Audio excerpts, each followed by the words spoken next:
Israel, Iran आणि America या देशांनी युद्ध तरी सुरू केले आहे, मात्र त्याचा फटका आता संपूर्ण जगाला बसू लागला आहे. कारण ज्या ठिकाणी हे युद्ध सुरू आहे त्याच ठिकाणाहून जगभरात 20% तेलाची निर्यात होते.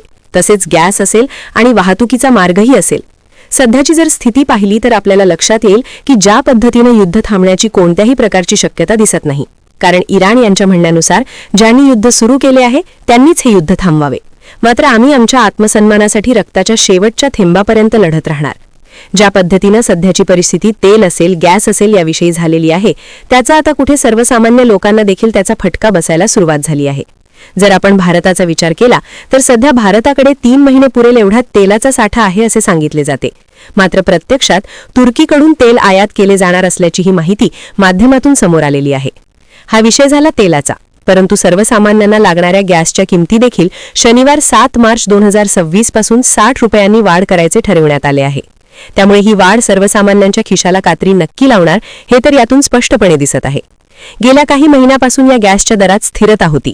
मात्र प्रत्यक्षात होत असलेल्या युद्धामुळे जो काही गॅसचा पुरवठा करण्यात येत होता तो ठप्प झालेला आहे. त्यामुळे जेव्हा आपल्याला दुसऱ्या मार्गाने आणि दुसऱ्या देशाकडून आयात करावी लागणार आहे त्याचा फायदा इतर देश त्याचे दर वाढवूनच आपल्याला देणार. मग त्यांची भरपाई कोणाच्या खिशातून होणार? तर ती आपल्यालाच भरपाई करावी लागणार. मग आजच्या परिस्थितीत जर आपण वेगवेगळ्या शहरातील गॅसच्या दरासंदर्भात माहिती घेतली तर सध्या घरगुती सिलेंडरचे नवे दर 14.2 किलो. नवीन दरांनुसार देशातील प्रमुख शहरांमधील किमती जर दिल्लीत 853 रुपयांना मिळणारे सिलेंडर आता 913 रुपये मिळणार आहे. त्याचप्रमाणे मुंबईत 852.50 रुपयांवरून आता 912.50 रुपये मिळेल. चेन्नई 868.50 रुपयांवरून आता 928.50 रुपयेपर्यंत हे सिलेंडर मिळेल. तर व्यावसायिक सिलेंडर देखील वाढविण्यात आला आहे. यामध्ये हॉटेल, रेस्टॉरंट आणि छोट्या व्यावसायिकांसाठी वापरल्या जाणाऱ्या 19 किलोच्या कमर्शियल सिलेंडरच्या किमतीत 115 रुपयांची वाढ झाली आहे.